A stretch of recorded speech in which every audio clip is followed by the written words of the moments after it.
श्री कृष्ण गोविंद हरे मुरारी, हे नाथ नारायण वासुदेवा।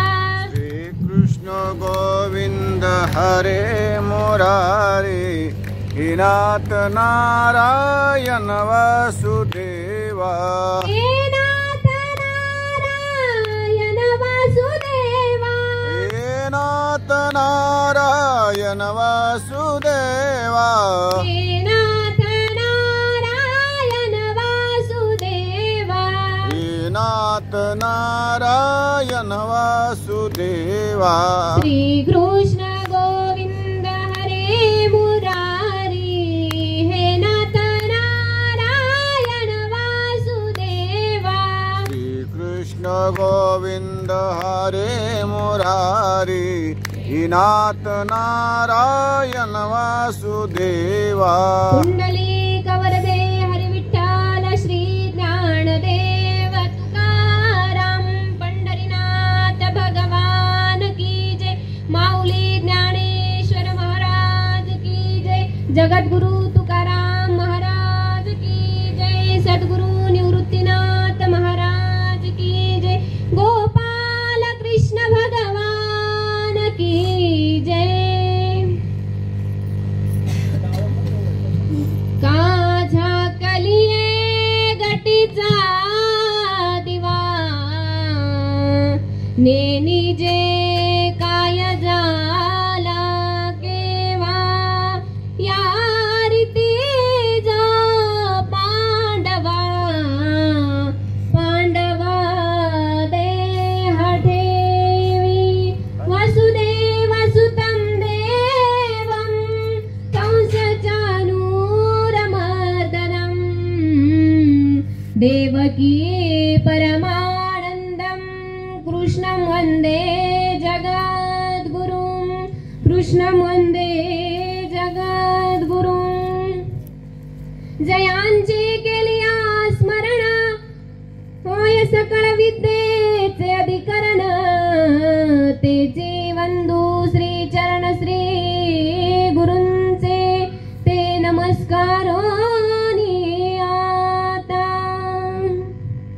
श्री कृष्ण कमलापती अधोपती, शंभो वीरांचे पती, विष्णुने रथ धाडिला हरी, तुते सेवा करू पाहती। इंद्राचा मद झाडुनी तुआ, रक्षिले श्रीपती, ऐसा तू जगदेश्वरू भवहरू, विश्वादिमायापती,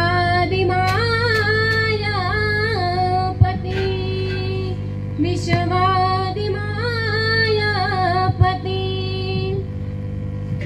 प्रस्तुत प्राप्त समय प्राप्त स्थळी प्रवचन रूपी सेवेकरता घेतलेली ओवी ही ज्ञानेश्वरीतील ज्ञानेश्वर महाराजांची आहे। आणि बघा, श्रीमद भगवद्गीतेतील 8व्या अध्यायामधील ही ओवी असून, अर्थात श्लोक असून 92 नंबरची ओवी ही ज्ञानेश्वरीची आहे। बघा माय बापू, 98 नंबरची ओवी, सॉरी 92 सांगितले, 98 नंबरची ओवी आजच्या या प्रवचन रूपी सेवेकरता मी निवडलेली आहे। का झाकलिये घटीचा दिवा, नेनी जे काय झाला केव्हा, नेनी जे काय झाला केव्हा, या रीती जो पांडवा देह ठेवी, या रीती जो पांडवा देह ठेवी। या ओवीचा सरळ सरळ भावार्थ सांगायचं म्हटलं तर माय बापू, बघा, एखादा तेलाने भरलेला दिवा आहे आणि तो आपण पेटवला, आणि पेटवल्यामुळे आपल्याला काय वाटतं, आता तो दिवा भरलेला आहे, त्यामुळे तो विझणार नाही। हे असं कदापि सुद्धा समजायचं नाही, कारण असं म्हटलं जातं, जरी दिवा पेटला आहे तरी एखाद्या कीटकाने किंवा पाकोळीने त्यावर झडप घातली की तो दिवा काय होतो? भिजला जातो. तसंच या जीवाचं आहे. कोणता दिवस कधी उगवेल हे सांगता येत नाही. कोणत्या दिवशी काळ आपल्यावर झडप घालेल हे आपल्याला सांगता येत नाही. मग सांगायचं तात्पर्य एवढं आहे की या ओवीचा असा भावार्थ आहे की काळ आपल्यावर कधी झडप घालेल हे सांगता येत नाही. त्याच्यासाठी आपण काय केलं पाहिजे हे मी तुम्हाला सांगणारच आहे. तत्पूर्वी अल्पसा परिहार देणं हे वक्त्याचं अधकर्तव्य आहे. आजची सेवा किम कारणम किम निमित्तम.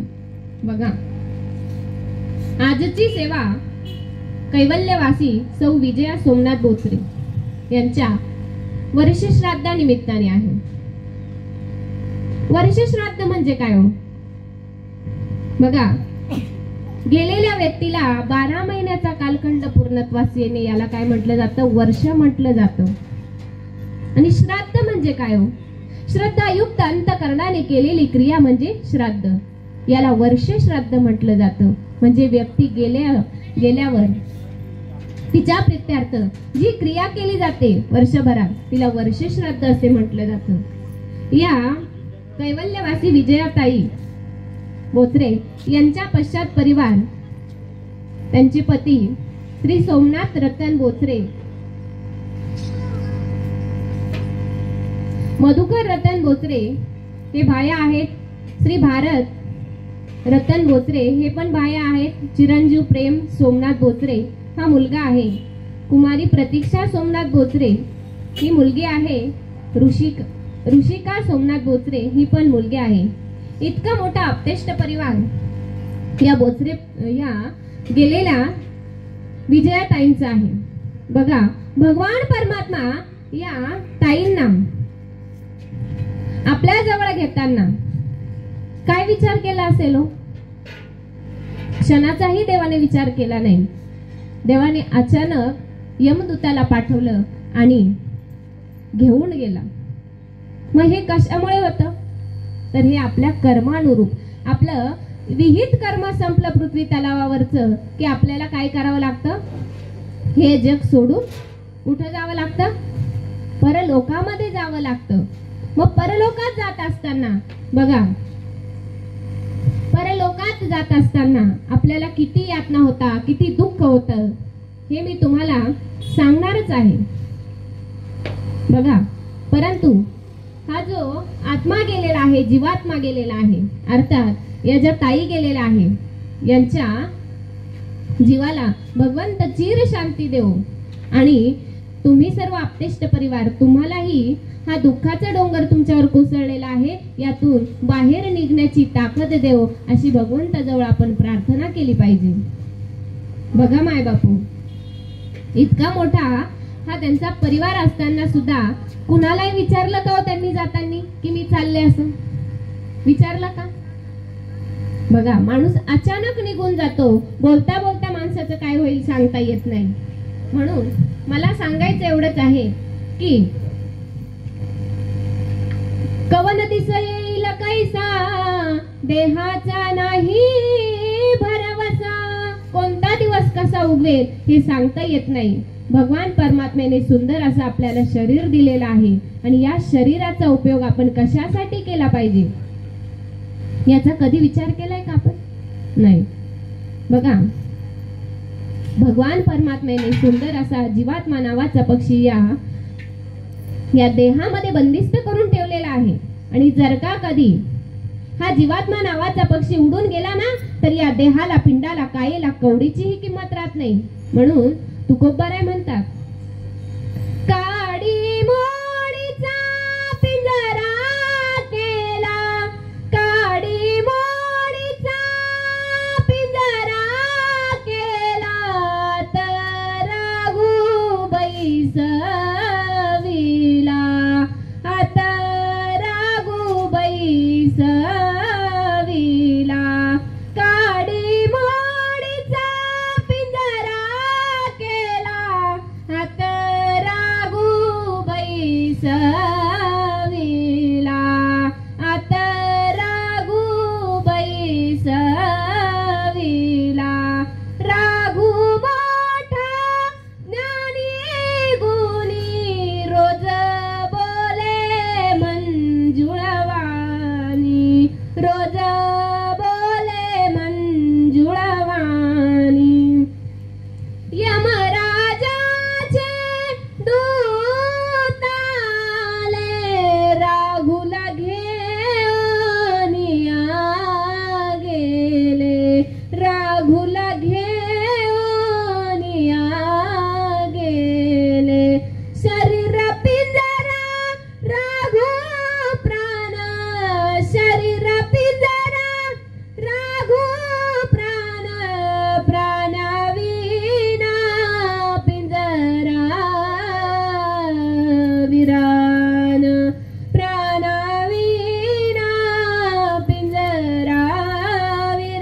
काय भरोसा आहे का आपल्या या देहाचा?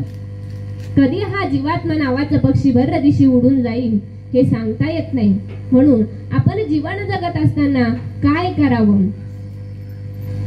आपण जीवन जगत असताना भगवंताला आपल्या पाठी राहण्याची दररोज प्रार्थना करावी की देवा, कळत ना कळत माझ्याकडून अनेक पाप घडताय रे, तू त्या पापांतून माझी मुक्तता कर. बघा, श्वासाचं सुद्धा निमित्त असतं मनुष्याला. कशाचं निमित्त असतं? श्वासाचं सुद्धा निमित्त असतं. बघा, श्वास थांबला की आपलं सर्व शरीर काय होतं? थांबलं जातं. म्हणजे हे कशाचं निमित्त झालं? श्वासाचं निमित्त झालं. आणि या निमित्ताला कारण काय आहे? मृत्यू आहे. बघा, मग हा मृत्यू कोणाला टळतो का? नाही टळत. जन्माला येणं आणि मरण पावणं हे काय आहे? एक अटळ सत्य आहे. हे कोणालाच चुकवता येत नाही. बघा, एक वेळेस मनुष्याला विवाहाचा सोहळा चुकवता येतो, परंतु मृत्यूचा आणि जन्माचा सोहळा मात्र चुकवला जात नाही. मग तुम्ही म्हणाल ताई कसं? बघा, तुम्ही ठरवलं विवाह करायचं नाही तर तुम्ही विवाह करणार नाही, परंतु तुम्ही ठरवलं आपण मरायचंच नाही तर शक्य आहे का? शक्य आहे का? नाही. मग जसं जन्म मरणाचा फेरा चुकवता येत नाही, तसं आपल्या हातून घडलेलं पाप सुद्धा काय होत नाही? चुकवता येत नाही. त्याचं कर्मरूपी फळ आपल्याला भोगावंच लागतं. ते जे कर्म केलेलं असतं त्याचं फळ प्रत्येकाला भोगावंच लागतं. म्हणून तुकोबाराय म्हणतात, कवन दिसा येईल कैसा देहाचा नाही भरवसा, व्रत कराय एकादशी, व्रत कराय एकादशी, भरा अमृताच्या राशी. बघा, कोणता दिवस कसा येईल हे आपल्याला सांगता येत नाही. किती वेळेस सांगितलं मी कोणता दिवस कसा येईल, कोणता दिवस कसा येईल? बोलले की नाही? खरंच सांगते, कोणता दिवस कसा येईल हे सांगता येत नाही. म्हणून मी 2 वेळेस म्हटले की कोणता दिवस कसा येईल. बघा, आपण किती व्रत वैकल्य केलं, किती उपास तापास केले आणि मुखामध्ये अमृत भरून ठेवलं, तरी सुद्धा आपल्याला मृत्यू टाळता येत नाही. हे काय आहे? अटळ सत्य आहे माय बाप. म्हणून जसं कर्म करू आपण तसं फळ आपल्याला त्याचं भोगावंच लागतं. मग कर्माचे प्रकार सांगते माय बाप तुम्हाला. कर्माचे प्रकार हे 3 आहे आणि त्याचे भेद किती आहेत? 8 आहेत. त्यापैकी 3 मुख्य प्रकार आहे कर्माचे: संचित कर्म, प्रारब्ध कर्म आणि क्रियामान कर्म. संचित कर्मामध्ये आपल्या नशिबात जे आहे त्याला संचित कर्म म्हटलं जातं. प्रारब्ध म्हणजे काय? प्रारब्ध म्हणजे सुद्धा नशीब. परंतु प्रारब्ध म्हणजे काय? तर एखादं कर्म आपल्याला करायचं आहे आणि ते कर्म करत असताना आपण त्या कर्मापर्यंत पोहोचतो, याला काय म्हटलं जातं? प्रारब्ध म्हटलं जातं. परंतु त्या प्रारब्धाजवळ जाऊन सुद्धा आपण ते कर्म करत नाही, कुठेतरी थांबलं जातो, याला काय म्हटलं जातं? क्रियामान कर्म म्हटलं जातं. असे कर्माचे 3 प्रकार आहे माय बापू. भगवान परमात्मा म्हणून म्हणतात, कर्मानुबंधिनी मनुष्य लोके न रूपमस्य हतोप्य लभते नांतो न चादीर्ण च संप्रतिष्ठा. कर्मानुसार मनुष्याला गती प्राप्त होत असते. मग पुनरपि जननम पुनरपि मरणम पुनरपि जननम पुनरपि मरणम पुनरपि जननी जठरे वसनम. म्हणजे हा जन्म मृत्यूचा जो काही फेरा आहे, जे काही चक्र आहे, कालचक्र, यातून कुणाला सुटता येत नाही. मग सुटण्यासाठी काय करायचं? काय केलं पाहिजे मनुष्याने जीवनात येऊन? भगवंताचं नामचिंतन केलं पाहिजे, भगवंताचं नामस्मरण केलं पाहिजे. मग ते नामस्मरण करण्यासाठी आणि भगवंताला आठवण्यासाठी काय करावं? म्हणून भगवंत गीतेच्या श्लोकात पुन्हा म्हणतात, अंतकाले च मामेव स्मरन् मुक्त्वा कलेवरं यत् प्रयाति समाधावं यास्ति नास्त्यत्र संशय यास्ति नास्त्यत्र संशय. अंत म्हणजे काय हो? शेवट. कालेच म्हणजे वेळ. अंत कालेच. मामेव म्हणजे माझे. स्मरण म्हणजे आठवण. मुक्त्वा म्हणजे मुक्ती. कलेवरम म्हणजे शरीर. हे शरीर सोडून जाताना काय म्हटलेलं आहे भगवंताने? हे शरीर सोडून जाताना जो कोणी मला शेवटच्या क्षणी आठवेल ना त्याला सुद्धा मी मुक्ती द्यायला, संशय नाही त्यात, मुक्ती द्यायला तयार आहे. परंतु त्या व्यक्तीने त्याचे नाव घेतलं पाहिजे, भगवंताचं चिंतन केलं पाहिजे, नामस्मरण केलं पाहिजे. तेव्हा आपल्याला आपला अंतकाळ कसा साधता येईल? गोड साधता येईल. आणि जेव्हा आपल्याला आपला अंतकाळ साधता येतो ना माय बापू, तेव्हा आपल्याला परमसुखाची प्राप्ती होते. परमसुख कुठे मिळतं? भगवान परमात्म्याच्या चरणी मिळतं. असं कुणाच्याही चरणी मिळतं का? नाही मिळत. मग त्याच्यासाठी गुरु, आई वडील आणि भगवंत यांचे आपण ऋण कधीच फेडू शकत नाही. यांना शरण गेलं ना तरच आपल्याला मोक्षाची प्राप्ती होते. बघा माय बापू, मग मोक्षाची प्राप्ती करण्यासाठी आपण भगवंताचं नामचिंतन केलं पाहिजे. मला सांगा, मरण यातना कशा असतात तो कोणी पाहिलंय का? सगळ्यांनीच पाहिलंय, परंतु आपण दुसऱ्यांनी पाहिलंय ते आपण स्वतः अनुभवल्या नाही. जेव्हा आपण त्या अनुभवू तेव्हा आपल्याला वाटेल की खरंच ताई सांगत होत्या, आपण देवाचं नामचिंतन करायला पाहिजे होतं, नामस्मरण करायला पाहिजे होतं. मग असं भगवंताचं नामचिंतन, नामस्मरण करण्यासाठी बघा असं म्हटलं जातं, जेव्हा माणूस हा देह सोडून जातो ना तेव्हा त्याच्या ठिकाणी त्रिदोष उफाळून येतात. किती दोष उफाळून येतात? त्रिदोष. कफ, वात, पित्त हे त्रिदोष उफाळून येतात. तेव्हा आपल्याला भगवंताचं काय होतं? विस्मरण होतं. तेव्हा देव आठवला जातो का? नाही आठवलं जात. तेव्हा आपल्याला आपलं दुःखच दिसतं समोर. काय दिसतं? दुःखच दिसतं. मग हे दुःख जर समोर दिसतंय तर मग आपण ह्या दुःखातून बाहेर कसं येऊ याचा विचार केला पाहिजे की नाही? याचा विचार जरूर केला पाहिजे माणसाने. म्हणून हे त्रिदोष उफाळून येत असताना बघा एक गोड प्रसंग सांगते. भगवान परमात्मा जेव्हा द्वारकेला जायला निघाले होते, कोण?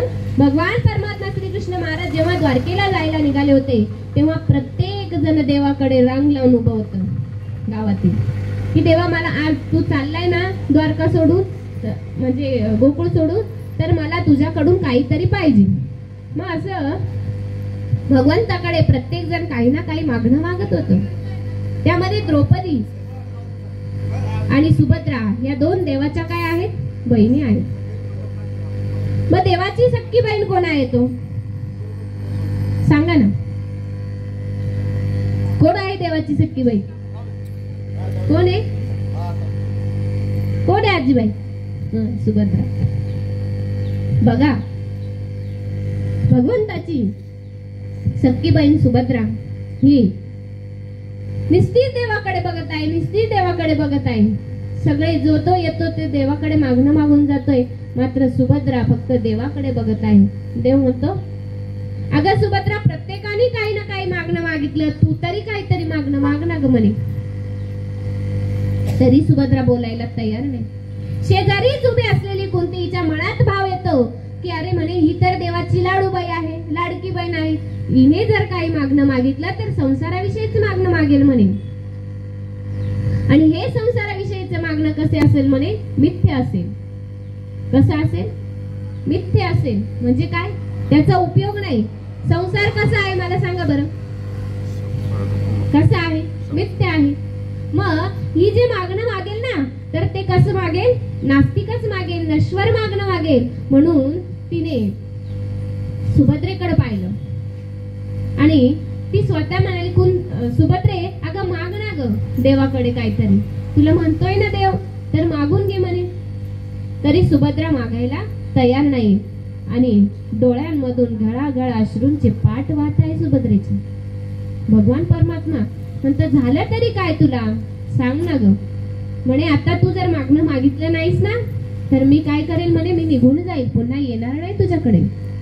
असं म्हटल्यावर सुभद्रा म्हणते, श्री कृष्ण त्वदीय पद पंकजं पंजरान्ते अधैव मे विशतु मानसं प्राणप्रयाण समये कफवात पीते कंठावरोदनं विधे स्मरणं कुतस्ते प्रभो विधे स्मरणं कुतस्ते. देवा देवा, जेव्हा माझा अंतकाळ जवळ येईल आणि मी हे देह सोडून जायला तयार असेल तेव्हा मला या देहाच्या ठाई ज्या यातना होतील ना रे देवा, त्याच मला आठवल्या जातील. तेव्हा मला तो आठवला जाणार नाही बाबा. म्हणून मला तू काहीच नको देऊ, मला फक्त कोण पाहिजे तर तू पाहिजे म्हणे. काय मागणं मागितलं तिने? देवाला मागितलं. बघा माय बाबू, असं काहीतरी मागता आलं पाहिजे देवाकडे. नश्वर सुखाची मागणी तर कोणी पण करतं. मग शेजारी उभे असलेल्या कुंतीने टाळी वाजवली आणि म्हणाली, वा सुभद्रे वा म्हणे. काय मागणं मागितलं ग म्हणे? सर्वात श्रेष्ठ असं मागणं मागितलं म्हणे तू. काय म्हणे? सर्वात श्रेष्ठ मागणं मागितलं. असं मागणं कोणीच मागितलं नव्हतं. भगवान परमात्म्याने त्या सुभद्रेला असं कवटाळून धरलं, मिठीशी धरलं आणि दोघेही रडू लागले आणि म्हणाले, भगवान परमात्मा म्हणाले, चुकेन कशी, चुकेन कशी माझी बहीण आहे म्हणे. काय म्हणे? चुकेन कशी माझी बहीण आहे. सांगायचं तात्पर्य एवढंच की माय बाप, जीवन जगत असताना कुठल्या गोष्टीची माणसाने आसक्ती ठेवली पाहिजे आणि कुठल्या गोष्टीची आसक्ती न ठेवली पाहिजे हे आपल्या हातात आहे. कुठलं कर्म केलं पाहिजे आणि कुठलं कर्म नाही केलं पाहिजे हे सुद्धा आपल्या हातात आहे. मग आपण कसं कर्म करतो, काय करतो? ज्ञानेश्वर माऊली का म्हणतात, का झाकलीये घटीचा दिवा नेनी जे काय झाला केव्हा. का झाकलाय घटीचा दिवा? तुम्हाला काय वाटलं? तुम्ही तुमचा जीव असं लपून ठेवू शकता का? ठेवू शकता का लपून? नाही ठेवू शकत. आणि लपून जरी ठेवला तरी तो भगवान परमात्मा त्याला जेव्हा यमदूत पाठवायचे तेव्हा तो पाठवणारच आणि आपल्याला घेऊनच जाणार. तू किती लपून ठेवला, झाकून ठेवला, पाकुळीपासून लपून ठेवला, तेल कमी पडू नाही दिलं, तेल टाकत राहिलो तरी तो दिवा विझणारच आहे. हे काय आहे? अटळ सत्य आहे. सांगायचं एवढंच आहे की मृत्यू सुद्धा काय आहे? अटळ सत्य आहे. हे कोणालाच चुकत नाही. का चुकलंय कोणाला आजपर्यंत? आहे का कोणी असं इथं की त्याने मृत्यूच्या दारातून पुन्हा इकडे आलाय, मृत्यू पाहून आलाय, यमदूताला बघून आलाय? आहे का कोणी असं? नाही. बघा, म्हणून हा जन्म मरणाचा फेरा चुकवता येत नाही. म्हणून भगवंताने सांगितलं अंतकाळ कसा साधावा. देवाने काय दिला आपल्याला? अंतकाळ कसा साधावा. हे काय दिलं आपल्याला? एक फॅसिलिटी दिली, सूट दिली की अंतकाळ असा साध की माझं नामस्मरण कर, चिंतन कर. शेवटच्या श्वासाला जरी तू माझं चिंतन केलं, नामस्मरण केलं तरी तू मलाच येऊन प्राप्त होशील. ही काय दिलेली आहे? सूट दिली आहे. आणि मला खरं सांगा माय बापू, अंतकाळी कोणाला देव आठवतोय का? आठवतो का देव कोणाला? नाहीच आठवत. देवाने एवढी सूट दिली तरी आपल्याला देव आठवत नाही. काय आठवतं? आपण जे जीवनभर कर्म करत आलो तेच आठवतं की नाही? का देव आठवतो? नाही आठवत. आपण जे जे कर्म करत आलो ना ते ते आपल्याला आठवत असतं. बघा, एक दृष्टांत सांगते. एक माणूस होता आणि तो काय करत होता? बकरीला मारत होता. कशाला मारत होता? बकरू मारत होता. आणि ते बकरू मारत असताना ते बकरू काय करत होतं? त्याच्याकडे बघून हसत होतं. काय करत होतं? त्याच्याकडे बघून हसत होतं. मग बकरू बघून हसत असताना त्या माणसाला प्रश्न पडला, अरे मी तर याला मारतोय. काय म्हणे? मी तर याला मारतोय आणि हे बकरू माझ्याकडे बघून कसं कसं काय हसत आहे. त्या बकऱ्याला वाचा फुटली माय बापू. ना बकऱ्याला वाचा फुटल्यावर त्या बकऱ्याने काय सांगितलं? माणसाने विचारलं म्हणे तू का हसत आहे मी तुला मारत असताना? मग बकरू काय म्हणाल? बकरू म्हणाल अरे वेड्या माणसा बघ मी झाडाचे पानं खातो, गवत खातो, घास खातो, तरी माझं मरण इतकं वाईट आहे म्हणे. काय म्हणे? तरी माझं मरण इतकं वाईट आहे आणि तू तर जीवनभर दुसऱ्याचा हाडमास तोडीत आला तर तेव्हा तुझं मरण कसं असेल? दृष्टांत कळाला? म्हणजे आपण जीवनभर काय करत आलो? वाईट कर्म करत आलो, तेव्हा आपलं मरण कसं असणार आहे? वाईटच असणार आहे. आणि आपण जर चांगलं कर्म केलं तर आपलं मरण कसं असणार आहे? चांगलं असणार आहे. असंही नाही बघा, 50 वर्षापूर्वीचं कर्म सुद्धा आपल्या लेखी लागतं माय बापू. थेंबे थेंबे तळे साचे.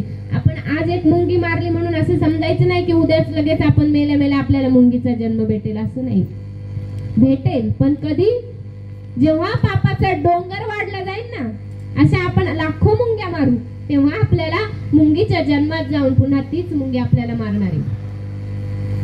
तोपर्यंत नाही. म्हणून मुंगी मारताना सुद्धा माणसाने विचार केला पाहिजे बघा, कारण हे भोग प्रत्येकाच्या वाट्याला आलेले असतात, हे भोगावेच लागतात आणि हे भोग कुणालाच चुकत नाही. मग ते भोग कसले?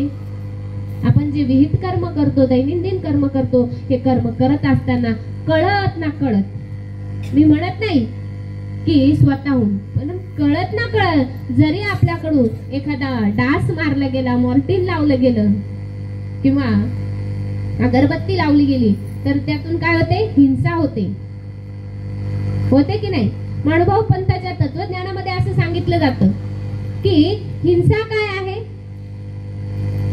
हिंसा ही दुःखाला कारणीभूत आहे. जर आपण हिंसा केली तर काय होतं? आपल्याला त्या योनीमध्ये जाऊन आपल्याला त्याची परतफेड करावी लागते. म्हणून दामोदर कवी म्हणतात, मानवा हो दास निसदिन श्री हरीचा, मानवा हो दास निसदिन श्री हरीचा, नको करू रे नाश आपुल्या जीवनाचा, उठ सावध कडबडुनी जरा ऐक कान उघडोनी, उठ सावध कडबडुनी जरा ऐक कान उघडोनी, तुझे सुकृत ते म्हणुनी नर जन्म आला चालोनी असा बहु मोलाचा, नको करू रे नाश आपुल्या जीवनाचा, मानवा हो दास निशिदिन श्री हरीचा, नको करू रे नाश आपुल्या जीवनाचा, जगीश्वर ऐक सुखदाता नाही कोणी तया विनत्राता, जगीश्वर एक सुखदाता नाही कोणी तया विनत्राता, सोड सोड नरानास्तिकता ऐकोनी बोला दामोदर दासाचा, नको करू रे नाश आपुल्या जीवनाचा, मानवा हो दास निसदिन श्री हरीचा, नको करू रे नाश आपुल्या जीवनाचा. जीवनाचा नाश करू नका माय बापू. आणि जीवनाचा जो नाश करतो ना त्याचा सुद्धा एक ना एक दिवस ऱ्हास होतो. मग नाश करू नका. अनमोल किमतीचा हा देह दिलेला आहे, याचा उपयोग भगवंताच्या सेवेकरता करा, नामचिंतना करता करा, भगवंताला आठवण्याकरता करा. मग देहाने आठवलं जातं का? मनाने आठवलं जातं. देहाने आठवलं जात नाही भगवंत, मनाने आठवला जातो. परंतु देहाने भगवंताची सेवा तर होऊ शकते ना, होऊ शकते की नाही? माझी आई सुंदर गीत म्हणायची, माझी आई इतकं सुंदर गीत म्हणायची, मला ते आता आठवत नाही, पण इतकं सुंदर गीत असायचं तिचं. ती असं बोलायची की देवाने देह कशासाठी दिला? देवाने दिलेला देहाचा उपयोग तू भगवंताच्या भजनासाठी कर हाताने टाळी वाजव, असं काहीतरी तिचं पद असायचं. बघा, मग या भगवंताची भक्ती करण्यासाठी हा देह दिला आहे. मग या देहाचा उपयोग आपण कशासाठी करतो? देहाचा उपयोग कशासाठी करतो? तोंडाचा उपयोग कशासाठी करतो? भांडणं लावायसाठी करतो की नाही? करतो की नाही? तोंडाचा उपयोग भांडणं लावायसाठी, हाताचा उपयोग मारामाऱ्या करण्यासाठी, पायाचा उपयोग आई वडिलांना लाथा मारण्यासाठी. खरंय की खोटंय? अपवाद असतात काही, मी असं म्हणत नाही तुम्ही करतात. मग ह्या सर्व गोष्टींपासून आपल्याला काय करता आलं पाहिजे? बाजूला येता आलं पाहिजे. या जीवनाचा नाश करायचा नाहीये. किती सुंदर गायन केलं आहे त्या दामोदर कवींनी. मानवा हो दास निशिदिन श्री हरीचा, नको करू रे नाश आपल्या जीवनाचा. आपण नाश करत चाललो आहे.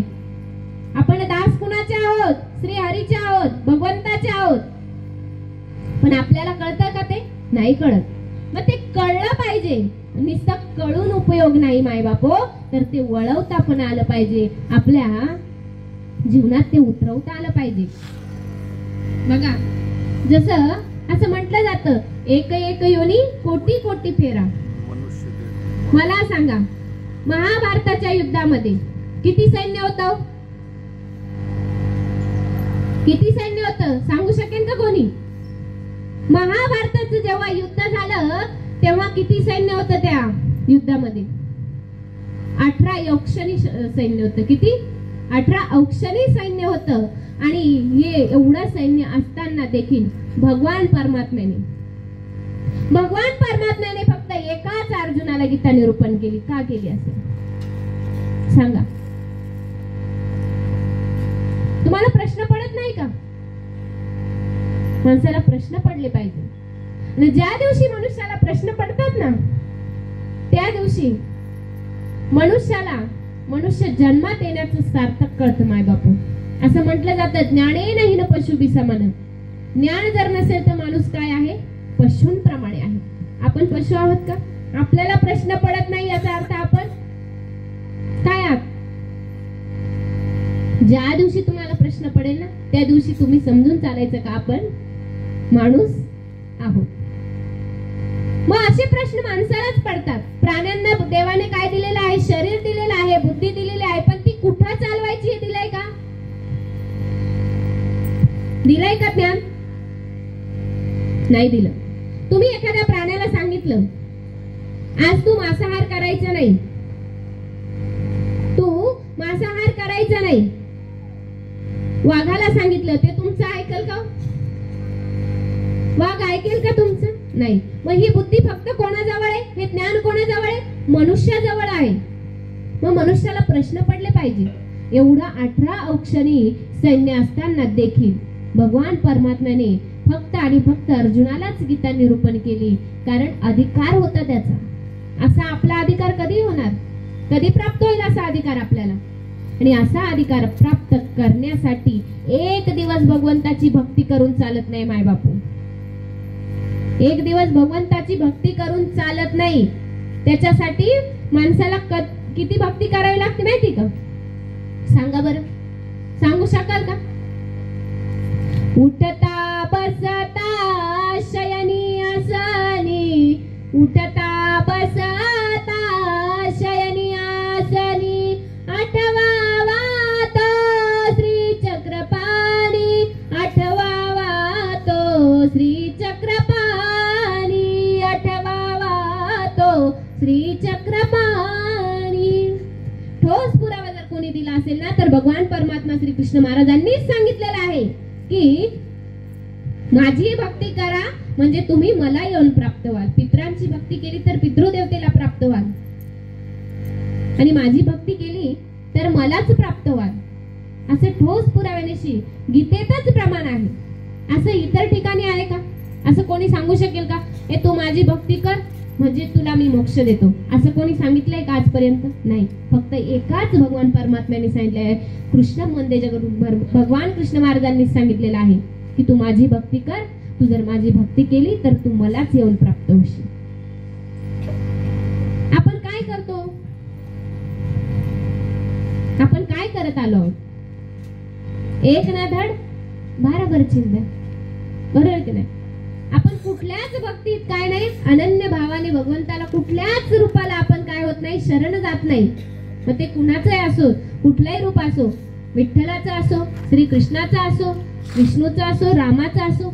सांगा बरं, एकनिष्ठतेने भक्ती आहे का आपली? नाही. आपली द्विधा मनस्थिती होते. एखाद्याने सांगितलं की नाही बाबा, तू जर ह्या देवाला गेला ना, तू नवस केला ना, तुझा नवस लगेच पूर्ण होईल. हा रामाची भक्ती सोडतो आणि लगेच कुठं पळतो? विष्णूकडे पळतो. पुन्हा विष्णूची भक्ती करत असताना तिसरा आला, त्याने सांगितलं थांब, तू इथं या देवाची भक्ती केल्याने काहीच भेटणार नाही तुला, तू विठ्ठलाची भक्ती कर. लगेच हा काय करतो? तिथून पळवाट काढतो आणि कुठे येतो? पुन्हा विठ्ठलाकडे येतो. सांगायचं तात्पर्य एवढं की आपण काय करत आहोत? जन्मोजन्मी पळत आलेलो आहोत. पळत आलेलो आहे का नाही?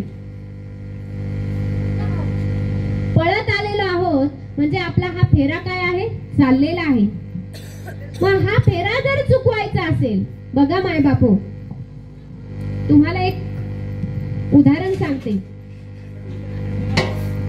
आपल्या जन्माला कारण काय आहे माहिती का? आपलं मन आहे. मन काय आहे? जन्माला कारण मन आहे. आणि हे मन कसं आहे माहिती का? चंचल आहे. कसं आहे? चंचल आहे. भगवान परमात्मा म्हणतात, श्रीकृष्ण महाराज म्हणतात, मन हे मज पासून परी आकडिता आकळेना. अर्जुनाला सांगतात, अरे अर्जुना, मन जरी मी दिलंय ना म्हणे, तरी त्याला आकळ घालणं हे माझ्याही हातात नाही. ते कधी कुठं पडेल सांगता येत नाही. म्हणून मनाला आकळ घालायला शिका माय बापू. बघा, 84 लक्ष योनी माणसाला काय करायच्या असतात? फिरून यायच्या आहे. मग 84 लक्ष योनीचा हिशोब सांगते माय बापू मी तुम्हाला. लक्षपूर्वक आहे का? 4 लाख मनुष्य योनी. किती? 4 लाख. आता ही 4 लाख मनुष्य योनी बाजूला ठेवा. पुढची योनी सांगते 9 लाख. बघा, 9 लाख ही काय आहे? तर ही जलचर योनी आहे. जलचर म्हणजे माहिती ना, पाण्यामधले प्राणी, जीव. आणि 30 लाख पशु, ते 2 पायाचे असतील किंवा 4 पायाचे असतील. हे काय झाले? हे 30 लाख पशु. आणि 30 लाख पशु नंतर बेरीज करा. 9 लाख आणि 30 लाख किती झाले? बघा, त्यानंतर पुन्हा 20 लाख झाड आणि 20 लाख झाड, त्याच्यानंतर पुन्हा 11 लाख, पुन्हा 11 लाख किड्या माकोडे, आणि किडा माकोड्यानंतर पुन्हा 10 लाख काय? तर 10 लाख पक्षी, आणि 4 लाख काय? तर मनुष्य. एकूण झाले 84. किती झाले? 84. सगळ्यात जास्त आकडा कोणाचा आहे? कोणाचा आहे? पाप योनीचा आकडा सगळ्यात जास्त आहे आणि पुण्यवान योनीचा आकडा फक्त 4 लाख आहे. आपण फक्त 4च लाख माणसं आहोत. किती? 4 लाख. म्हणजे पृथ्वीवर भरपूर लोक आहे, परंतु सांगायचं काय? 4च लाख योनी आहेत मनुष्याच्या, ज्याला ज्ञान आहे. आणि अशा ज्ञानी 4च लाखाच्या ज्या योनीमध्ये आपण जन्माला आलो आहोत, आणि ह्या योनीमध्ये आपण काय करत आलो आहोत? पाप योनी जोडत आलो आहोत. 4 लाखाचे किती झाले? बाकीचे 80 लाख. 80 लाख पाप योनी आतापर्यंत आपण काय करत आलो आहोत? जोडत आलेलो आहोत. सांगायचं एवढंच आहे की आपण ह्या पाप योनी कशा जोडत आलो आहोत? कशा जोडत आलो आहोत? विचार केलाय का कधी? याचं ओझं त्याच्या खांद्यावर आणि त्याचं ओझं याच्या खांद्यावर. बघा, आपण जेव्हा आपलं विहित कर्म करत असतो ना, त्या विहित कर्म करत असताना जेव्हा आपण जन्माला येतो ना, तेव्हा आपल्या खांद्यावर चित्रगुप्ताचे 2 गुप्तहेर दोन्ही खांद्यावर बसून आलेले असतात. नाही, दोन्ही खांद्यावर चित्रगुप्ताचे 2 गुप्तहेर बसून आलेले असतात. चित्रगुप्त म्हणजे काय हो? आपण जीवन जगत असताना जे काही कर्म अकर्म करतो, त्याचा सुंदर असा चित्रपट बनवणारा जो आहे ना, त्याला चित्रगुप्त म्हटलं जातं. काय म्हटलं जातं? चित्रगुप्त म्हटलं जातं. आणि या चित्रगुप्ताचे 2 जे दास आहेत, ते आपले दोन्ही खांद्यावर बसलेले असतात. आपण चांगलं कर्म केलं की ते काय करतात? लिखाण करतात. आणि पुन्हा वाईट कर्म केलं की ते पुन्हा काय करतात? ते लिखाण करून ठेवतात. हा काय आहे? जन्मांतरीचा चाललेला काय आहे, हिशोब आहे. आणि हा हिशोब आपल्याला कधी चुकवता येणार आहे? कधी चुकवता येणार आहे? आपल्याला साधं आई वडिलांचं ऋण फेडता येत नाही. काय करता येत नाही? आई वडिलांचं ऋण फेडता येत नाही. तेव्हा आपण हा हिशोब कधी चुकता करणार? तर करू शकतो नाही. अहो, आपल्या कातड्याची चप्पल जरी आई वडिलांच्या पायामध्ये घातली तरी त्यांची ऋण फिटू शकत नाही. एवढा आपल्याला जन्म देऊन त्यांनी आपल्यावर उपकार केलेले आहेत. मग तुम्ही म्हणाल, ताई आई वडीलच उपकार करतात का? इतर पशु पक्षी प्राणी हे काय जन्म देत नाही का त्यांच्या पिल्लांना? ते पण उपकारच करतात. तसं नाही. ज्ञान आणि अज्ञान यामध्ये पण काय आहे, फरक आहे. मनुष्याला ज्ञान आहे, पशु पक्ष्यांना ज्ञान आहे, परंतु कसं आहे ते मर्यादित आहे. कसं आहे? मर्यादित. मग तुम्हाला प्रश्न पडला असेल, पडतोय की नाही प्रश्न? मी 2 वेळेस विचारलं, माणसाला प्रश्न पडले पाहिजे. मग मला सांगा, पशूंना ज्ञान आहे का नाहीये? तुम्ही पशु आहात का माणसात? सांगा. काय आहात? माणसात. बरोबर. मग माणसाला पण पशु म्हटलं जातं. दोन पायाचे काय आहोत आपण? पशुच आहोत की नाही? बघा, तरी पण ज्ञानी पशु आणि अज्ञानी पशु यामध्ये काय आहे, फरक आहे. 4 लाख योनी सांगितलंय त्याच्यासाठी मी तुम्हाला. बघा, असा हा एवढा मोठा विस्तार आतापर्यंत आपण काय करत आलेलो आहोत, पुनरपी जननम पुनरपी मरणम, हे काय करत आलेलं आहे, हे भोगत आलेलो आहोत. आणि हे कालचक्र आत्ताच नाहीये, युगायुगांतरीच चाललेत आलेलं आहे. आणि हे युगायुगांतरीचं जे कालचक्र आहे ना, यातून कुणालाच सुटता येत नाही माय बापू. मग तुम्ही म्हणाल, ताई असं कसं काय सुटता येत नाही? तर तुम्हाला धूतराष्ट्राचं एक उदाहरण सांगते माय बापू. धूतराष्ट्र शेवटच्या वेळी भगवान परमात्म्याला शरण गेला आणि रडून भगवंताला विनंती करतोय की देवा, असं काय पाप घडलं रे माझ्याकडून? असं काय पाप घडलं की माझे मुलं माझ्या समोर 100ही मुलं मरण पावत आहे? 1 नाही 2 नाही 100ही मुलांना माझ्या समोर तू मारलं आहे, मारलं गेलं आहे. आणि इतकं काय मोठं पाप केलंय म्हणे मी. तेव्हा भगवान परमात्मा काय म्हणाले माहिती का? ह्या जन्माचं नाही म्हणे. ते काय म्हणे? ह्या जन्माचं नाही म्हणे. कसं काय ह्या जन्माचं नाही म्हणे? नाहीच या जन्माचं. मग भगवान परमात्म्याने त्या धूतराष्ट्राला सांगितलं, धूतराष्ट्राला दिसायचं का? सांगा. धूतराष्ट्राला दिसायचं का? नव्हतं दिसत. तो काय होता? अंध होता. बघा, मग भगवान परमात्म्याने सांगितलं म्हणे, भगवान परमात्म्याने त्याच्या डोळ्यांकडे बघितलं आणि सांगितलं, तू डोळे असे मिटलेलेच आहे तुझे, असूनही तुला त्या डोळ्यांचा उपयोग नाही म्हणे. तू काय कर म्हणे, मी तुझ्याकडे, भगवंताने कृपा दृष्टी फिरवली आणि त्याला सांगितलं, तू तुझ्या मागच्या जन्माचा विचार कर म्हणे. भगवंताने त्याला ज्ञान चक्षु दिले आणि मागच्या जन्माचा विचार करायला लागला. बघितलं, मागच्या जन्मात बघितलं तर अरे अंधारच दिसतोय. पुन्हा त्याच्या मागच्या जन्मात जाय म्हणे. नाही देवा, मला अंधारच दिसतोय म्हणे. आणखीन मागं जाय. असं मागं करत करत करत करत गेल्यावर 50व्या योनीपर्यंत जाऊन पोहोचवलं. किती वेळा? 50व्या. आणि 50व्या योनीमध्ये जाऊन पोहोचवल्यानंतर बघा, मग धूतराष्ट्र सांगू लागला की देवा, काहीतरी दिसतंय रे. अरे काय दिसतंय? सांग तरी म्हणे. म्हणे काही नाही, पक्षी दिसताय आणि झाडाला आग लावलेली दिसते म्हणे. म्हणे मग कोणी आग लावली बघ तरी म्हणे. मग भगवान परमात्म्याने असा प्रश्न विचारल्यावर धूतराष्ट्र म्हणाला, मला काही कळत नाही बाबा, कुणी लावली, काय लावली, मला काहीच आठवत नाही. विस्मरण झालंय देवा. मला काय माहिती मी काय होतो, का मी पक्षी आहे की मी तुशी पारधी आहे की काय आहे, मला काहीच कळत नाही. सांग तरी देवा तुम्हाला. तेव्हा भगवान परमात्म्याने सांगितलं की बघ म्हणे धूतराष्ट्रा, तू हे जे तुझे मुलं तुझ्या डोळ्यासमोर जाताना बघत आहे ना, ते जरी तू बघत नसला तरी तुझ्या कानांना ते ऐकायला येते ना, त्याची तुला जाणीव होते ना. तसंच ऐकून घे म्हणे. म्हणे काय देवा? म्हणे असंच तू 50व्या योनीमध्ये असताना काय केलं होतं म्हणे, दिवसभर शिकारीला गेला, शिकार सापडली नाही तुला. काय म्हणे, तुला शिकार सापडली नाही, आणि शिकार सापडली नसल्यामुळे तू रात्रीच्या वेळेत पुन्हा परतीच्या वाटेला येत असताना तुला गावाबाहेर असलेल्या मोठ्या झाडावर पक्षी बसलेले दिसले म्हणे. काय बसलेले दिसले? पक्षी बसलेले दिसले. आणि ते पक्षी बसलेले दिसले असताना तुला काय वाटलं, आता एक पक्षी मारायला गेलो तर काय होणार आहे, बाकीचे सगळे पक्षी उडून जातील म्हणे. काय म्हटला, बाकीचे सगळे पक्षी उडून जातील, मग आता काय करावं.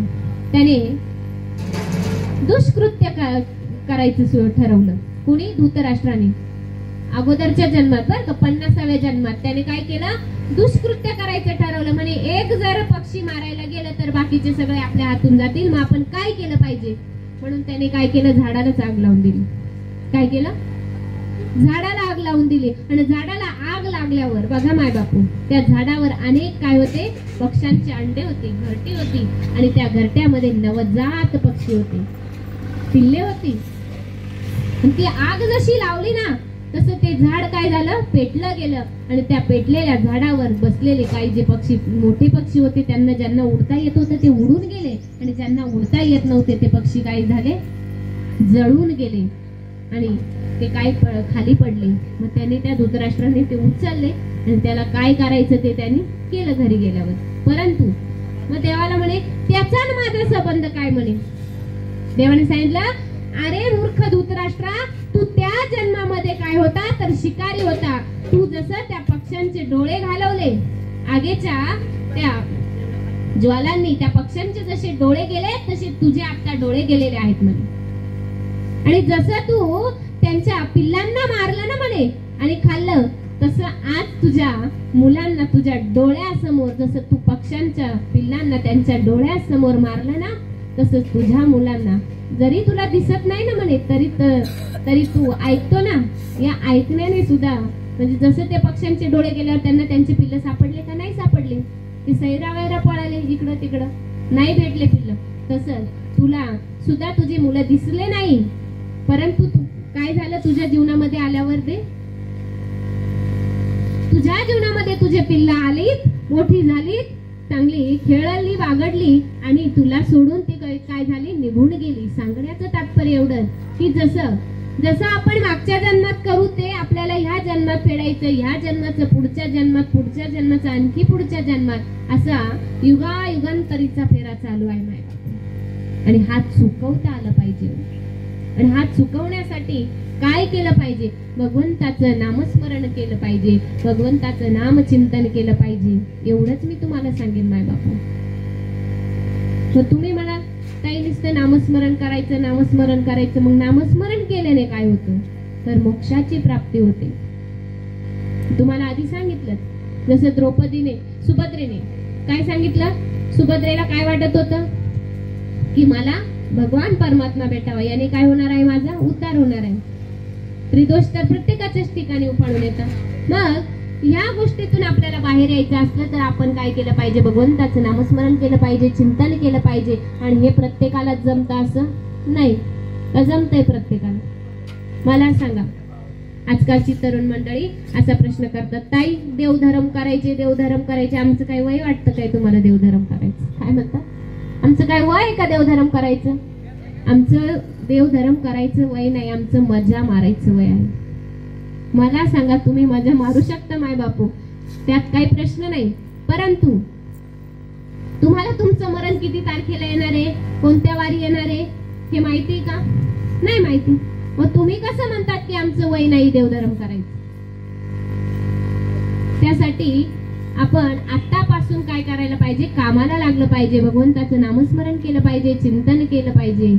देवे दिला देह भजना गोमटा, देवे दिला देह भजना गोमटा, तोही झाला फाटा बाधिकेचा, तोही झाला फाटा बाधिकेचा, देवे दिला देह भजना गोमटा. सुंदर असा भजनासाठी देह दिला आहे, त्याचं गोमटा आपल्याला करता येत येत नाही आपण काय करतो? वाईटच करतो. काहीच करता येत नाही आपल्याला या शरीराने. ना धड कोणाची सेवा करता येते, ना कोणाचं पुण्य घेता येतं, ना काहीच करता येत. आपण काय करतो? काय केलं आतापर्यंत? आपण काय करत आलो? एकदा डोळे मिटायचं आणि आठवायचं आपण काय करत आलो, आपण किती पाप केलं. रात्री घरी गेले का शांत झोपल्यावर विचार करा माय बापू की आपण आतापर्यंत काय केलं. ज्या दिवशी तुम्हाला कळेल ना की आपण आतापर्यंत काय केलं, त्या दिवशी तुम्ही स्वतःच भयभीत होऊन जाल, ग्रासून जाल की अरे बापरे किती मोठा आपण पाप जोडत आलोय. अक्षरशः किती मोठं पाप जोडत आलो आहे आणि या पापामुळे आपण काय होणार आहेत? नरकालाच जाणार आहे. अशी ज्या दिवशी तुमच्या मनात भीती निर्माण होईल ना तेव्हाच खरोखर भगवंत आठवला जाईल मला. असं भगवंत कुणालाही आठवत नाही, जो विचार करतो ना त्यालाच आठवतो. म्हणून मी तुम्हाला म्हणत होते की प्रश्न पडले पाहिजे माणसाला, मनुष्याला प्रश्न पडले पाहिजे. बघा एक दृष्टांत सांगते. तुम्हाला वाटत असेल की आपण आता जरी देवधर्म केले नाही, पुढे केले तर आपल्याला काम येणार आहे, तर तसं नाही माय बापू. बघा एक व्यापारी वर्गातला माणूस होता आणि तो व्यापारी वर्गातला माणूस जिकडे तिकडे त्याचा व्यापार होता आणि त्याच्यामुळे त्याला वेळच नव्हता भगवंताची भक्ती करण्यासाठी, अजिबात वेळ नव्हता. मग त्याने काय केलं माय बापू? जीवनभर कष्टच करत आला. त्याला 4 मुलं होती. किती मुलं होती? 4 मुलं होती. आणि 4ही मुलं व्यापारी असल्यामुळे ते 4ही मुलं काय होते? व्यापार उद्योगातच होते. जसं वडील करतात तोच धंदा आपण काय करतो? चालू ठेवतो. वडिलोपार्जित जी काही प्रॉपर्टी आहे तिचाच आपण सांभाळ करत आलेलो आहोत की नाही? तसं ते मुलं सांभाळ करत आलेले होते. आणि असंच कालांतराने त्या व्यापाऱ्याला वृद्धापकाळ येतो आणि म्हातारा झाल्यावर तो अंथरुणावर खेळत पडतो. आणि अंथरुणावर पडल्यावर बघा माय बापू लक्षपूर्वक ऐका, हा फार सुंदर दृष्टांत आहे. आणि अंथरुणावर पडल्यावर सगळे जिकडं तिकडं नातेवाईकांना निरोप दिला जातो की बाबा रे तुमचे वडील, मुलांना निरोप दिला जातो कारण मुलं बाहेर होते. नातेवाईक जिकडं तिकडं त्या मुलांना दुसऱ्या देशात असल्यामुळे निरोप पाठवतात की तुमचे वडील आजारी आहेत, तुम्ही त्या वडिलांना येऊन भेटून जा. असं म्हटल्यावर मुलं येतात. कोणी पाण्याची शिप देतं, कोण दुधाची देतं, तर कोण मधाची देतं. परंतु तो माळकरी असेल तर बर का, नाहीतर बाटली घेतल्याशिवाय जीव सोडत नाही माणसं काय काय.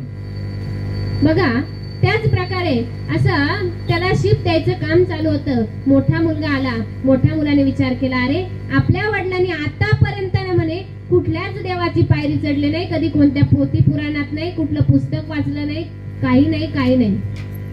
मग असं बोलल्यावर शांत बसा, फक्त बडबड करू नका. पाठीमागं बडबड चालू आहे पुरुष मंडळी. बघा माय बापू. आणि असं बोलल्यावर मग सगळ्यांना प्रश्न पडला आता खरंच यांनी देवाचं नाव घेतलं नाही, मग आता करायचं तरी काय? मग मोठ्या मुलाला युक्ती सुचलेली असते. तो मुलगा काय म्हणतो, आता ते व्यापारी वर्गातले असल्यामुळे त्यांची भाषा ही हिंदी होती. तो त्याच्या भाषेमध्ये म्हणतो बोले पिताजी अब तुम्हारा अंतकाल का समय आया है, आप सब विचार छोड़ दो और बोले राम राम कहू. बघा माय बापू असं म्हटल्यावर तो म्हातारा काय म्हणाला माहिती? त्याने जीवनभर व्यापार केलेला होता आणि तो व्यापारी असल्यामुळे तो काय म्हणाला? तो म्हणाला बोले बेटा राम लाल के तरफ मेरे 20,000 है. काय म्हणाला? राम लाल के तरफ मेरे 20,000 है. मुलगा म्हणाला अरे अवघडच होऊन बसले इथं. पुन्हा मुलाने त्याला सांगितलं, वडिलांना सांगितलं कि बोले पिताजी अब तुम्हारा अंतकाल का समय आया है, आप सब विचार छोड़ दो और बोले कृष्ण कृष्ण कहो. काय म्हटला? कृष्ण कृष्ण कहो. तेव्हा पुन्हा त्या वडिलांनी काय म्हटलं माहिती? ते वडील असं म्हणाले बोले बेटा कृष्ण लाल के तरफ मेरे 25,000 है. काय म्हणे? कृष्ण लाल के पास मेरे 25,000 है. म्हणजे त्याने जो जीवनभर जो कार्य करत आला, जो व्यवसाय करत आला, जे पैसे याला त्याला उसने पासने देत आला, तेच त्याला आठवत आहे बर का. बघा पुढे जाऊन काय गंमत. पुन्हा मुलगा म्हणतो आता कृष्ण नाव जरा अवघड आहे म्हणे. जरी श्रीकृष्ण महाराज जगमान्य अवतार आहे, परंतु हे नाव घेणं जरा अवघड आहे. गैरसोय होत असेल म्हणून कृष्ण नसेल म्हटले म्हणे वडील. म्हणून पुन्हा मुलाने सांगितलं की नाही आता कोणाचं नाव घेत तर देव देव तरी म्हणाल आणि शेवटचा वडील प्राण सोडतील. म्हणून मुलाने पुन्हा वडिलांना सांगितलं, बोले पिताजी अब तुम्हारा अंतकाल का समय आया है, आप सब विचार छोड़ दो और बोले देव देव कहूं. काय म्हणे? देव देव कहूं. मला सांगा मायबापू, म्हातारा काय म्हटलं असेल? काय म्हटलं असेल तो व्यापारी? व्यापारी म्हणाला, बोले बेटा वो लोग पैसा देओ मगर मत देओ, तुम तगादा तो लगाओ. काय म्हणे? ते लोक पैसे देतील किंवा नाही देणार, परंतु तू तगादा लाव म्हणे. आणि असं म्हणून त्या व्यापाऱ्याने काय केलं? आपला प्राण सोडून दिला. हे देह सोडून तो निघून गेला. आणि बघा, तो निघून गेल्याच्या नंतर आपण म्हणतो ना की आपण शेवटच्या समयी जरी देवाचं नाव घेतलं आणि किंवा नाही घेतलं तरी आपण जर चांगलं कर्म करत आलो तर आपण देवाच्याच पायरीवर जातो. तसं नाही मायबापू. हा कर्मगतीचा फेरा कधीच कुणाला चुकत नसतो. मग त्या व्यापाऱ्याचा अंत्यसंस्कार करण्याची वेळ आली आणि अंत्यसंस्कार करण्याची वेळ आल्यावर विचार केला की आता याने कधी कुठल्या देवाचं नाव घेतलं नाही, नामस्मरण नाही, चिंतन नाही, काही नाही, आता करायचं तरी काय म्हणे. मग त्यांनी विचार केला असं तिघा चौघा मुलांनी आणि ठरवलं की आपण आता याचं प्रेत कुठं न्यायचं? काशीला न्यायचं म्हणे. कुठं न्यायचं? काशीला न्यायचं म्हणे. मग काशीला न्यायचं ठरवल्यावर मग घरच्याच गाड्या घोड्या होत्या. व्यापारी वर्ग असल्यामुळे तिथं काहीच पैशाची कमी नव्हती आणि कशाचीच कमी नव्हती. मग गाडीमध्ये ते प्रेत टाकलं आणि निघाले काशीच्या वाटेने. आणि जात असताना ड्रायव्हरला चहाचा अंबल आला, जसा आपल्याला येतो तसा. मग ड्रायव्हर काय म्हणाला, थोड्या वेळ आपण गाडी उभी केली. रस्त्याच्या रोड फ्रंट असलेल्या ढाब्यावर त्यांनी गाडी उभी केली आणि चहा पाण्यासाठी मुलं सुद्धा खाली उतरले आणि ड्रायव्हर सुद्धा खाली उतरला. बघा, आणि खाली उतरल्यावर त्या गावामध्ये एक कुष्ठरोगी राहत होता. त्या कुष्ठरोग्याला की नाही त्या गावातल्या लोकांनी बाहेर काढून दिलेलं होतं. बाहेर काढून दिलेला असल्यामुळे तो कुष्ठरोगी काय करायचा, जिथं जागा भेटेल तिथं झोपायचा, जे भेटेल ते खायचा आणि काय करायचं, आपलं उदरनिर्वाह करायचा. आणि असं त्या कुष्ठरोग्याने ते गाडी थांबलेली बघितली आणि त्या गाडीमध्ये घुसला तो कुष्ठरोगी, जिथं प्रेत ठेवलेलं होतं. आणि त्या गाडीमध्ये गेल्यावर काय केलं असेल त्या कुष्ठरोग्याने, त्याच्या तो फुरचंडीला भात बांधला जातो नाही का माणूस गेल्यावर, तो भात सोडला आणि तो भात खाल्ला. आणि मोठ्या प्रयत्नानिशी ताकदीने ते प्रेत त्याने काय केलं, गाडीच्या खाली लोटून दिलं आणि स्वतः त्या जागेवर काय केलं, स्वतः झोपला. मग मला सांगा, मुलं आली, बघितलं तर प्रेत व्यवस्थित आहे. त्यांना काय माहिती वडिलांचं प्रेत कुठे आहे. त्या कुष्ठरोग्याने काय केलेलं होतं, लोटून दिलेलं होतं. आणि तो कुष्ठरोगी इतका देवधर्म करणार होता, इतका देवधर्म करणार होता, तरी त्याला ती व्याधी जडलेली होती. म्हणजे त्याने पूर्वजन्मात काय केलं असेल, त्याला तो कुष्ठरोग झाला. आणि बघा मायबापू, असं केल्यावर त्या व्यापाऱ्याला लोटून दिलं आणि कुष्ठरोगी त्या व्यापाऱ्याच्या जागी झोपला. असं करून ते प्रेत कुठं गेलं, काशीला गेलं. प्रेत होतं का तो? नाही. मग कोण गेलं काशीला? काशीला कोण गेलं बाळा? कुष्ठरोगी गेला. म्हणजे सांगण्याचं तात्पर्य एवढं की ज्याला भगवंताला जवळ घ्यायचं आहे त्यालाच भगवंत जवळ घेतो, असं कोणालाही जवळ घेत नाही. म्हणून जीवन जगत असताना नाही काही झालं तरी चालेल, परंतु 2-4 नाम भगवंताचे मुखात असले पाहिजे. इतकंच नव्हे तर भगवंताच्या नामाबरोबर, माहितीये का, भगवंताच्या नामाबरोबर आपल्या आई वडिलांना सुद्धा तेवढंच जपता आलं पाहिजे. मग आपण काय केलं, आपण आई वडिलांनाही जपत नाही आणि काहीच करत नाही, कायम त्यांना दुःखी ठेवतो. बघा, कुणाची पत्नी गेली असेल ना तर त्याला पत्नी गेल्याचं दुःख विचारा, एखाद्याची आई गेली असेल ना तर त्याला आई गेल्याचं दुःख विचारा. जोपर्यंत माणूस जिवंत आहे ना तोपर्यंत माणसाला माणसाची किंमत नसते. मायबापू, ही किंमत करायला शिका, गंमत करू नका.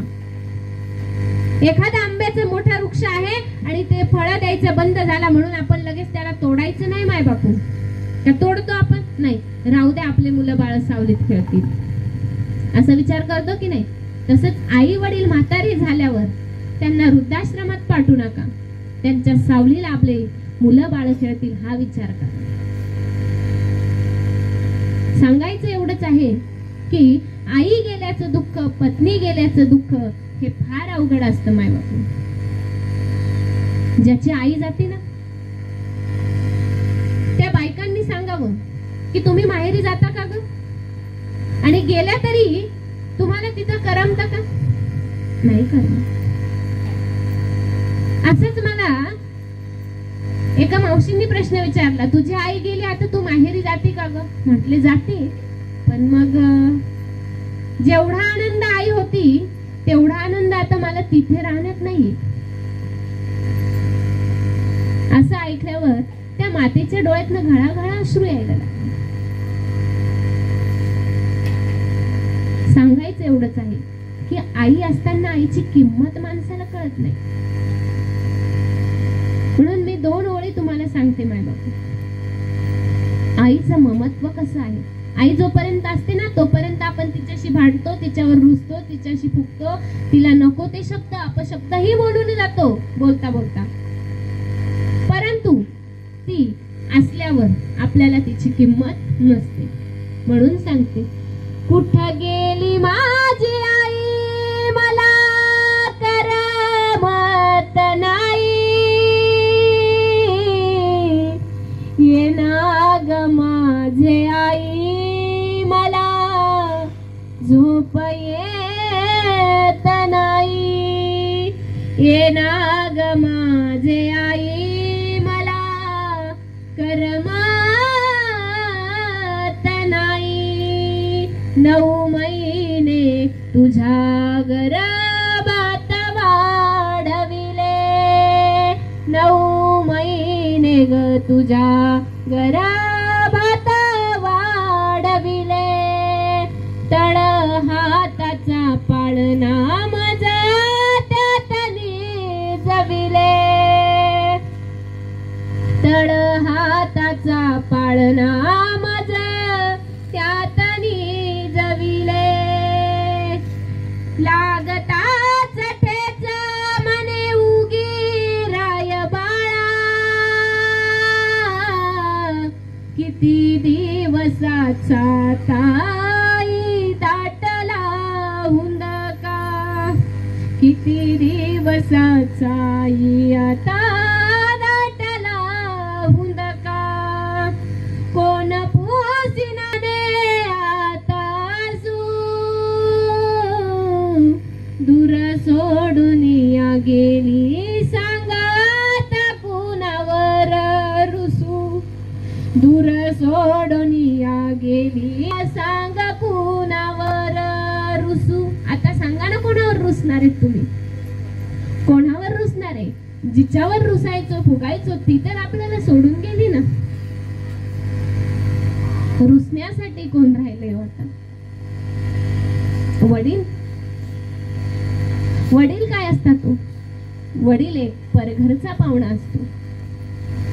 आपण किती जरी वडिलांना आपल्या अंतःकरणातल्या गोष्टी सांगण्याचा प्रयत्न केला तरी आईची सर येते का हो त्या शब्दांना, नाही येत.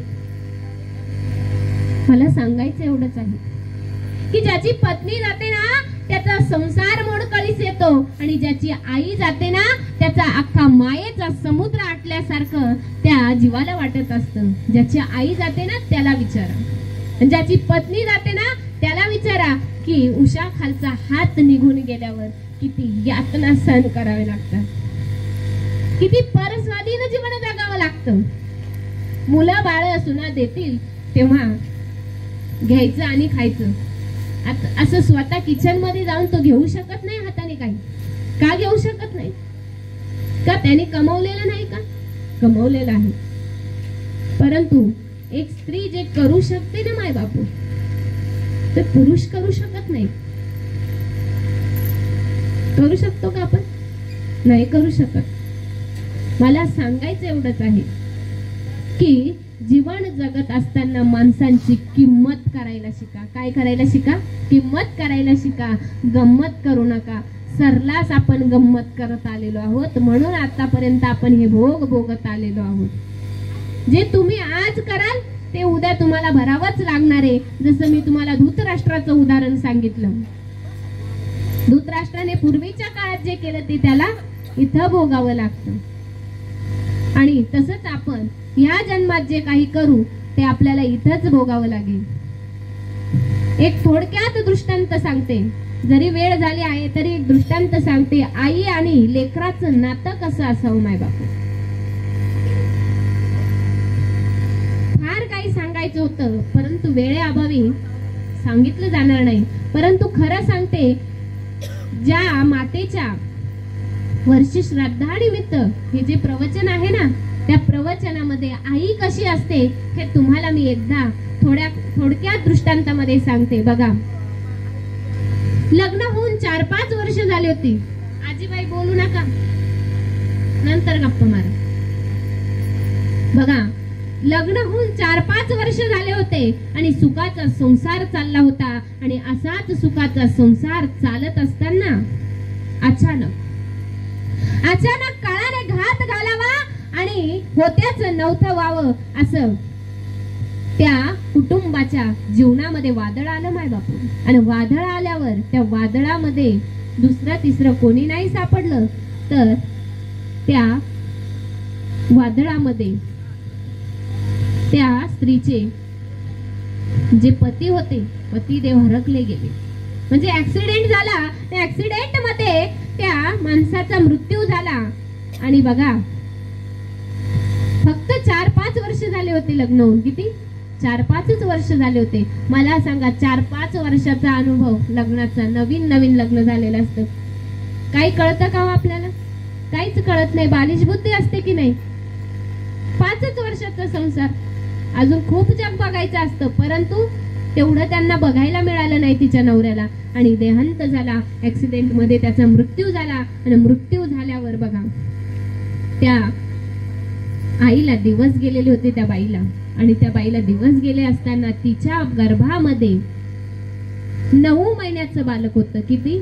9 महिन्याचं. आता त्या बालकाला जन्म देणं हे काय होतं, तिला भाग होतं. इकडे वडील दवाखान्यात होते आणि इकडे ही बाई बाळंतीण झाली आणि मुलगा झाला.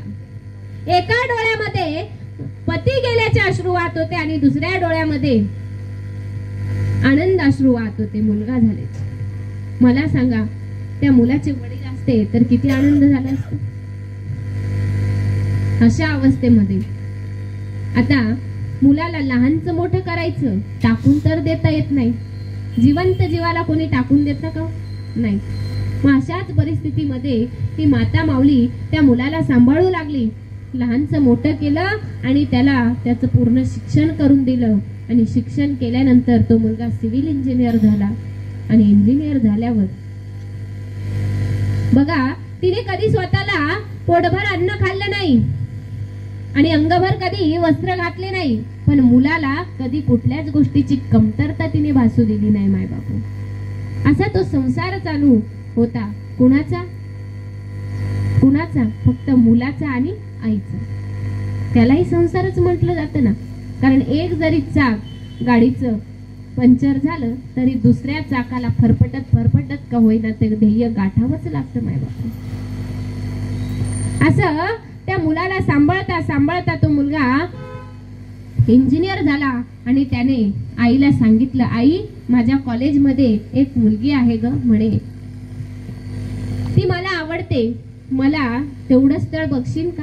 आई म्हणाली, बाळा, अरे तुझ्यासाठी काय नाही केलं रे मी. तर हाताचा पाळणा करून तुला आतापर्यंत जपत आले, आतापर्यंत तुझा सांभाळ करत आले आणि इथून पुढे मी तुझं ऐकणार नाही असं कधी होणारच नाही म्हणे. मग आई त्या मुलीच्या घरी जाते आणि त्या मुलीच्या घरी गेल्यावर मागणी घालते मुलीला, मी जसं माझ्या मुलाला आतापर्यंत सांभाळत आले तशी ही माझी दुसरी मुलगी म्हणून मी हिचा सांभाळ करेल, तुम्ही तुमची मुलगी माझ्या मुलाला द्या असं म्हटली. आणि काही कालांतराने त्यांचा विवाह झाला. विवाह झाल्यानंतर मुलाने आईला सांगितलं, आई आपल्याला आता गावात राहायचं नाही म्हणे. काय म्हणे? गावात राहायचं नाही, आपल्याला कुठं जायचं? मुंबईला जायचं म्हणे. म्हणे हो का बाळा, तू म्हणशील ते करेन म्हणे मी. आता मुलगा मोठा असल्यामुळे आईला मुलाचं ऐकणं भागच असतं. मग आई त्या मुलासोबत मुंबईला गेली. बघा, असे 4-5 वर्ष निघून गेले आणि अचानक आईने खूप काम केलं होतं, काबाड कष्ट केलं होतं. त्यामुळे त्या मातेला काय लागला? खोकल्याचा आजार चालू झाला. आणि खोकल्याचा आजार चालू झाल्यावर बघा, खोकल्याचा आजार चालू झाल्यावर मायबापो त्या मुलीने काय सांगितलं सुनबाईने, की म्हणे आतापर्यंत मी जे सहन करत आले ना, ते आता मी इथून पुढे सहन करणार नाही म्हणे. कुठं कामावरून यावं आणि झोपावं म्हटलं की तुमच्या आईचा खोकला चालू होता म्हणे. मला आता हे सहन होत नाही. एकतर घरात तुमची जीवनाकार नभीची चांदणी तू ग, नभीची चांदणी तू ग, चंद्राची ग कोर, शीतल तुझी मला हवी जीवनभर, तुझ्या शीतल छाये उभा आयुष्य जगेन, आई देवा पाशी मी ग, आई तुलाच ग मागेन, आई माझी मायेचा सागर दिला तिने जीवनाकार. बघा माय बाबा, अशी आई प्रत्येकाला मिळालेली आहे, परंतु तिची किंमत आपल्याला कळत नाही. जसं या भोसरे कुटुंबातील जी माता माऊली होती, आई होती, तिने सुद्धा असा सुंदर संसार थाटलेला आणि काळाच्या ओघाने त्यांच्यावर घात घालावा असा घात घातला आणि आपल्या जबड्यामध्ये ज्या विजयाताई आहेत ना, त्यांना सामावून घेतलं आणि इतकं दुःख या कुटुंबाच्या वाट्याला आलं माय बापू. जेव्हा का आपल्या कुटुंबामधला एखादा व्यक्ती काळ गिळकृत करून घेतो ना, तेव्हा त्या जीवाला इतक्या यातना होत असतात, त्याच्या कुटुंबियांना खूप दुःख होत असतं. म्हणून या कुटुंबाला दुःख पेलवण्याची ताकद भगवंताला देणं भाग पडतं. म्हणून भगवंताने काय केलेले आहे असं म्हटलं जातं, भगवंताला प्रत्येकाच्या घरात राहता येत नाही, म्हणून भगवंताने प्रत्येकाला आई दिलेली आहे. जर का देवाने तीच आई घेऊन गेला ना, तर किती दुःख होतं हे दुःख सांगू शकत नाही. हे शब्दात सांगण्या इतकं सोपं नाही माय बापू हे दुःख. बघा, असा सुंदर संसार चालला होता या काकांचा आणि मावशीचा. नात्याने ते माझे काका आणि मावशी आहेत. बघा, असं कधीच होऊ नये की बैलगाडीचं एखादं चाक त्याची खीळ निघावी आणि गळून पडावं, असं कदापि होऊ नये. किंवा 7 सोबत चाललेली असलेली बैल जोडी, त्यातला एक बैल पायाला खरचला, अशक्य होतं, कठीण जातं. म्हणून शेवटचं एक गीत म्हणते आणि या प्रवचन रूपी सेवेला पूर्ण विराम देते. कशी काळाची चाहूल आली, बाग सुखाची करपून गेली, कसई परित घडलं सार, होत सोन्याचा संसार, राजा राणीचा दरबार, होता सोन्याचा संसार, राजा राणीचा दरबार. असा सुंदर संसार थाटलेला होता माय बापू या मावशींनी आणि काकांनी. परंतु नियतीला हे मान्य नव्हतं, म्हणून नियतीने काय केलं? घात घातला आणि घाला घालून ती आपल्या जबड्यामध्ये त्या माता माऊलीला गिळकृत करून तिच्या सोबत घेऊन गेलेले आहे. इथून पुढे सुद्धा सांगते माय, या कुटुंबावर जो आघात झालेला आहे, या आघातातून भगवंत त्यांना सावरण्याची ताकद देव या बोथरे परिवाराला. एवढीच मी ईश्वर चरणी प्रार्थना करते. कुणाला काही दोन शब्द बोलायच्या समोर आहे.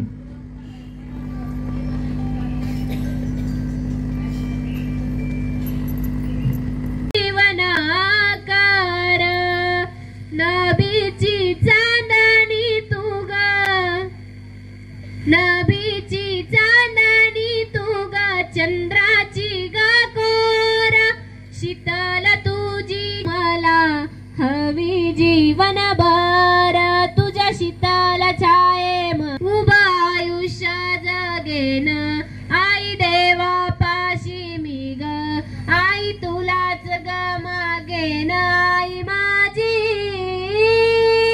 मायेचा सागर दिला तिने जीवनाकार.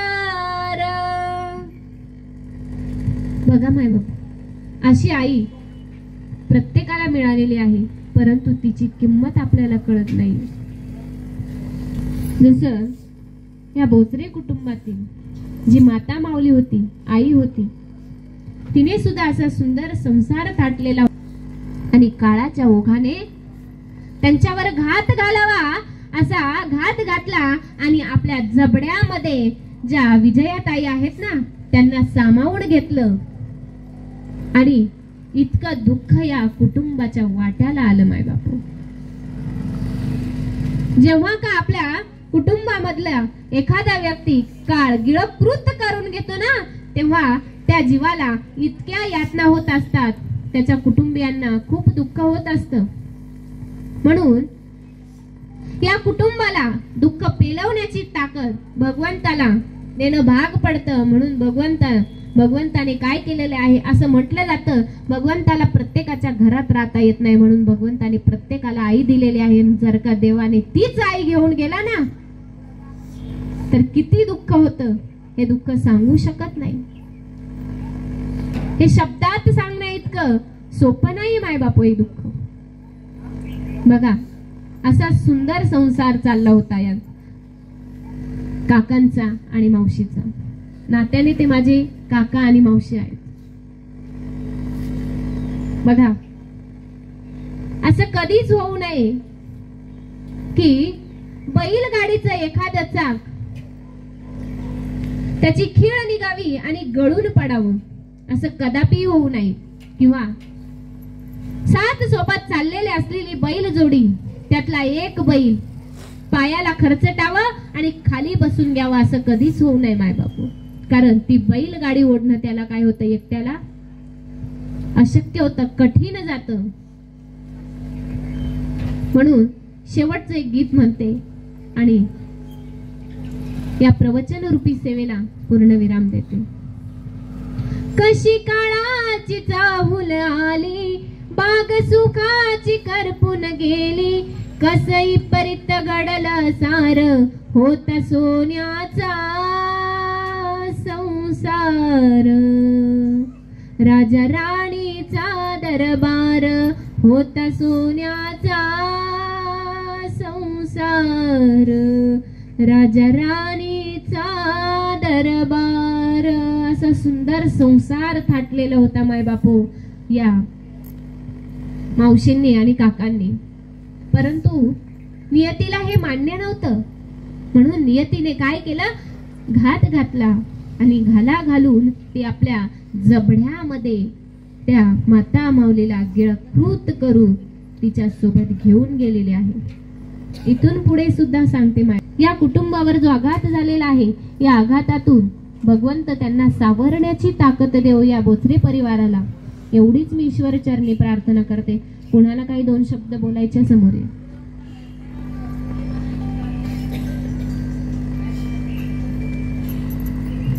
जीवनाकार नभीची चांदणी तू ग, नभीची चांदणी तू ग, चंद्राची ग कोर, शीतल तुझी मला हवी जीवनभर, तुझ्या शीतल छाये उभा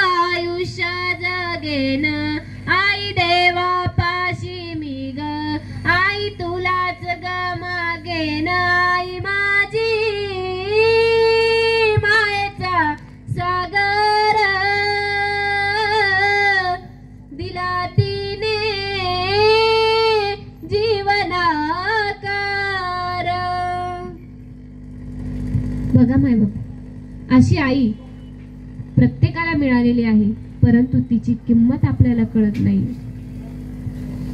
जसं या भोसरे कुटुंबातील जी माता माऊली होती, आई होती, तिने सुद्धा असा सुंदर संसार थाटलेला आणि काळाच्या ओघाने त्यांच्यावर घात घालावा असा घात घातला आणि आपल्या जबड्यामध्ये ज्या विजयाताई आहेत ना त्यांना सामावून घेतलं आणि इतकं दुःख या कुटुंबाच्या वाट्याला आलं. मायबापू, जेव्हा का आपल्या कुटुंबामधला एखादा व्यक्ती काळगिळं कृत करून घेतो ना, तेव्हा त्या जीवाला इतक्या यातना होत असतात, त्याच्या कुटुंबियांना खूप दुःख होत असतं.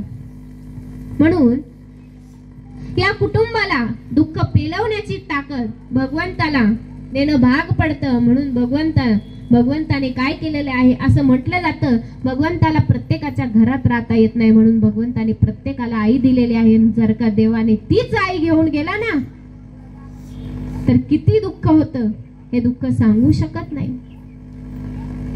हे शब्दात सांगण्या इतकं सोपं नाही मायबापू हे दुःख. बघा, असा सुंदर संसार चालला होता या काकांचा आणि मावशीचा. नात्याने ते माझे काका आणि मावशी आहेत. बघा, असं कधीच होऊ नये की बैलगाडीचं एखादं चाक त्याची खीळ निघावी आणि गळून पडावं, असं कदापि होऊ नये. किंवा सात सोबत चाललेली असलेली बैल जोडी, त्यातला एक बैल पायाला खरचटावं आणि खाली बसून घ्यावं, असं कधीच होऊ नये मायबापू. कारण ती बैलगाडी ओढणं त्याला काय होतं, एकट्याला अशक्य होतं, कठीण जातं.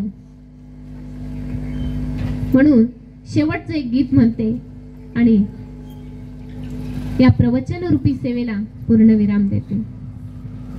कशी काळाची चाहूल आली, बाग सुखाची करपून गेली, कसई परित घडलं सार, होता सोन्याचा संसार.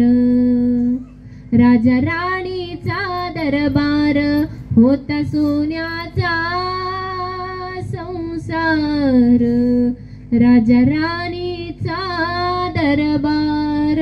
असा सुंदर संसार थाटलेला होता मायबापू या मावशींनी आणि काकांनी. परंतु नियतीला हे मान्य नव्हतं, म्हणून नियतीने काय केलं, घात घातला आणि घाला घालून ती आपल्या जबड्यामध्ये त्या माता माऊलीला गिळकृत करून तिच्या सोबत घेऊन गेलेली आहे. इथून पुढे सुद्धा सांगते माय, या कुटुंबावर जो आघात झालेला आहे, या आघातातून भगवंत त्यांना सावरण्याची ताकद देव या बोचरे परिवाराला, एवढीच मी ईश्वर चरणी प्रार्थना करते. कुणाला काही दोन शब्द बोलायच्या समोर आहे.